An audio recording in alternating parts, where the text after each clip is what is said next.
Welcome to my YouTube channel success. हमारे साथ में मैं सुनील कुमार आपका स्वागत करता हूं।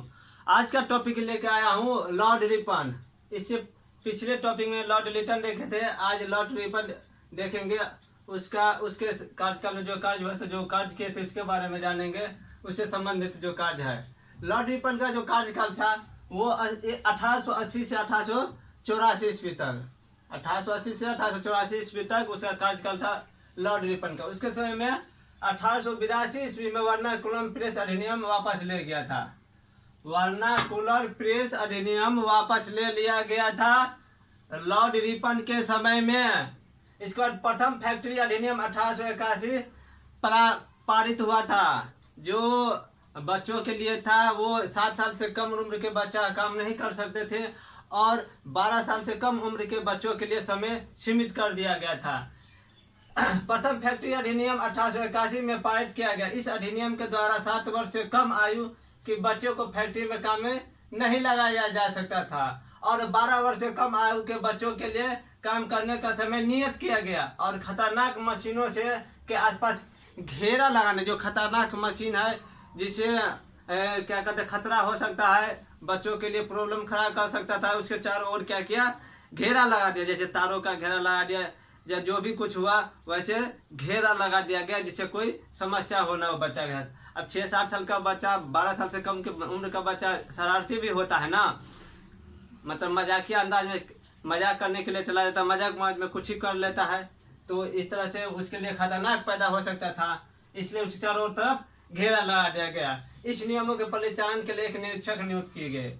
इस नियम का परिचालन, जो नियम का पालन होते रहे, इसका टूटे नहीं पालन, इसके लिए एक निरीक्षक देखने के लिए, देखभाल करने के लिए, जैसे कोई संस्था, एक संस्था को देखने के लिए निरीक्षक रखा जाता है ना, हेड ऑफ डिपार्टमेंट, इसी तरह एक निरीक्षक नियुक्त किए गए इसके देखभाल के लिए, परिचालन के लिए। आर्थिक विकेंद्रीकरण 1883, इसकी शुरुआत लॉर्ड मेयो के द्वारा की गई थी। आर्थिक विकेंद्रीकरण की शुरुआत लॉर्ड मेयो के द्वारा की गई थी। लॉर्ड रिपन इसे जारी रखा। इसके अनुसार कर के साधनों को 3 भागों में बांटा।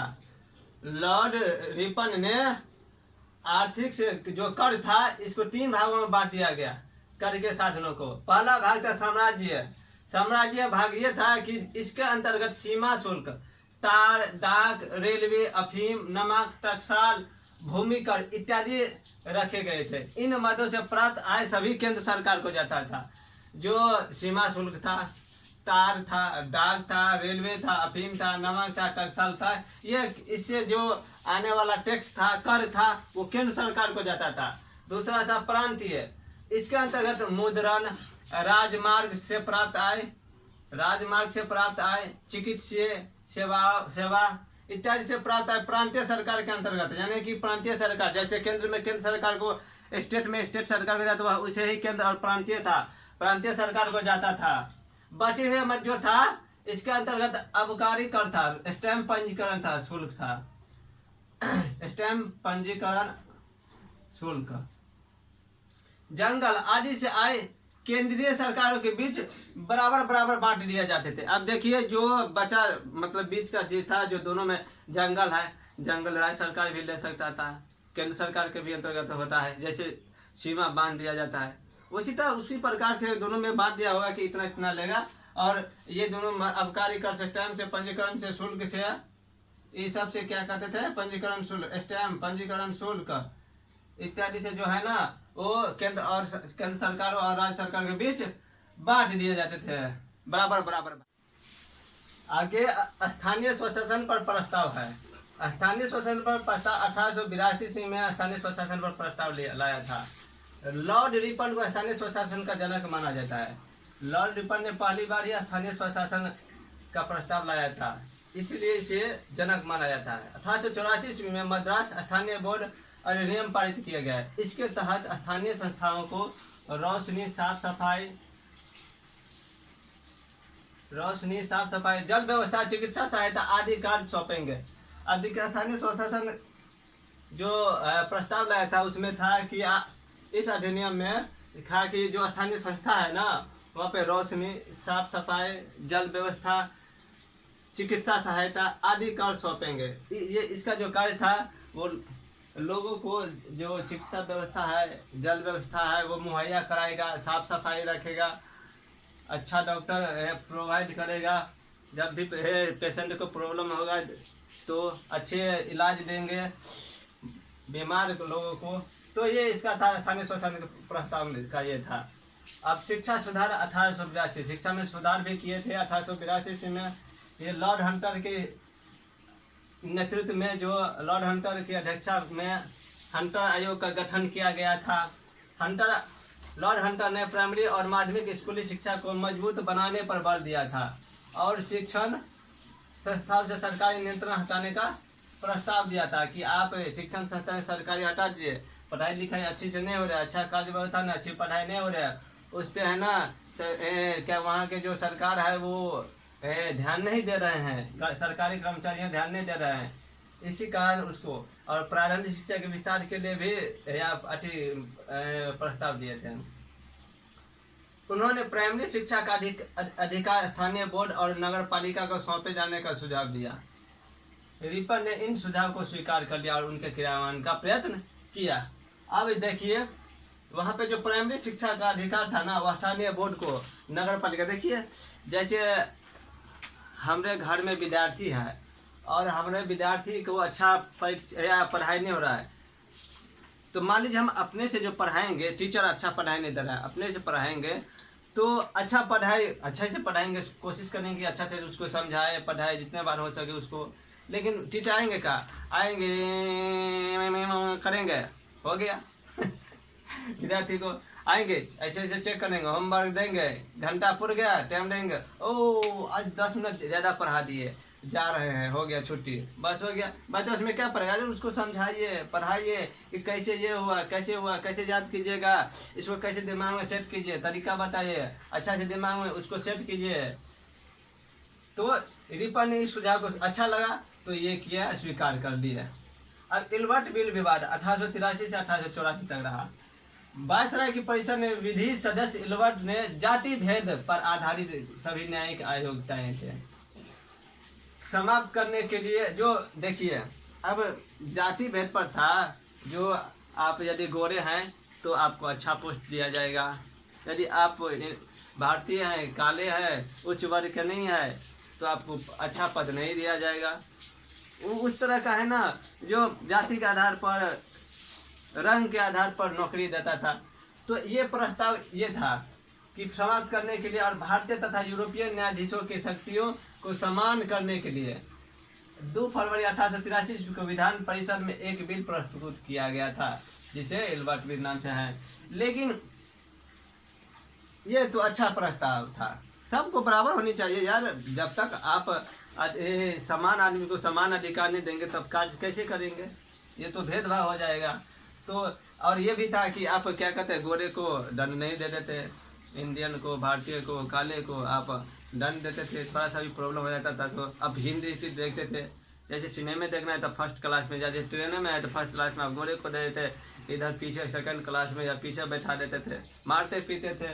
तो ये समान भारतीय और यूरोपीय न्यायाधीशों को शक्ति का समान अधिकार या समान रूप से उसका जो न्याय करे तो प्रस्तुत की गई। इस बिल के प्रस्तुत करने के साथ ही यूरोपियों ने इसका विरोध करना शुरू कर दिया। आप देखिए यूरोपियों ने विरोध क्यों कर दिया कि हमारा पावर खत्म होने जा रहा है, यदि ये बिल मतलब है प्रस्ताव मतलब ये पास हो जाएगा और ये कानून में लग जाएगा, कानून पारित हो जाएगा, तो इसलिए यूरोपीय ने इसको विरोध करने लगा, इस पर कानून व्यवस्था पर उठाव करने लगा कि नहीं ये नहीं आना चाहिए, हम लोग यहाँ पे शासन करते हैं ना, हम लोगों की वर्चस्व होनी चाहिए ना।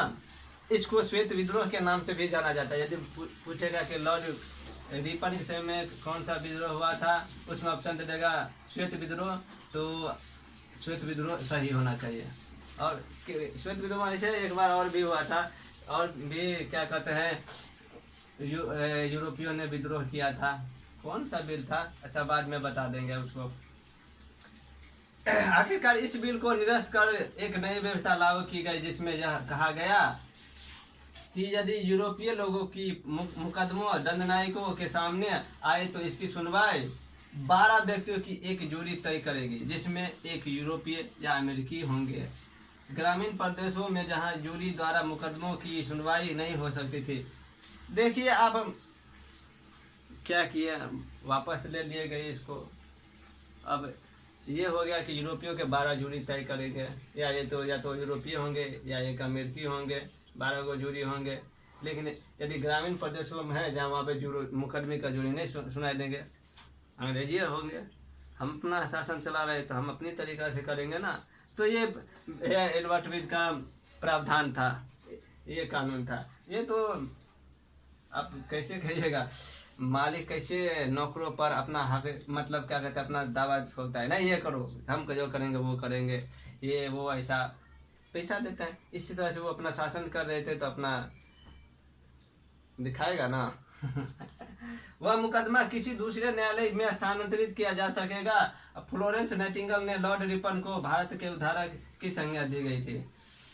अब देखिए, इसने तो काम, वो मुकदमा था, जूरी था, वो दूसरे न्यायालय में उसको भेज दिया जाएगा। जैसे जहाँ पे यूरोपीय हो वहाँ पे भेज देगा, उसको कड़ी से कड़ी कानून दिया गया क्योंकि इंडियन है। और देखिए, इसीलिए फ्लोरेंस नाइटिंगेल ने लॉर्ड रिपन को भारत के उद्धारक की संज्ञा दी गई थी। और लॉर्ड रिपन के काल से ही इसका स्वर्ण युग भी कहा जाता है। जो अंग्रेजी शासन था, अंग्रेजी शासन का स्वर्ण युग लॉर्ड रिपन के काल को कहा जाता है। अच्छा काम किए थे बेचारे, तो इसलिए। और फ्लोरेंस नाइटिंगेल ने लॉर्ड रिपन को भारत के उद्धारक की संज्ञा दी है। और बेचारा बीमार पड़ गया अंतिम में और त्याग पत्र दे दिए, चला गया, उसका कार्यकाल समय से पहले खत्म हो गया। तो ये था लॉर्ड रिपन का जो महत्वपूर्ण इम्पोर्टेंट कंटेंट था। अब चलेंगे लॉर्ड डफरिन। लॉर्ड डफरिन चलेंगे, 80 से 84 इसका था। लॉर्ड डफरिन का भी 84 से 88 रहेगा। उसी के समय में कांग्रेस की स्थापना हुई थी। इम्पोर्टेंट पॉइंट चलेगा। आप लोग यदि वीडियो अच्छा लगे तो लाइक कमेंट शेयर कर दीजिए, सब्सक्राइब कर दीजिए, आपको अगले वीडियो का नोटिफिकेशन मिल जाएगा। और आप अच्छे से तैयारी कीजिए, यूपीएससी बीपीएससी नेट जरा पर जो भी बना है, एसएससी रेलवे जो भी निकालना निकालिए, state PCS, Bihar SSC, UP SSC, जो भी झारखंड एसएससी जो भी निकालना है सो निकालिए। ये बहुत ज़्यादा इम्पोर्टेंट पॉइंट थे। चलिए अगले वीडियो में मिलेंगे लॉर्ड डफरिन। तब तक के लिए जय हिंद।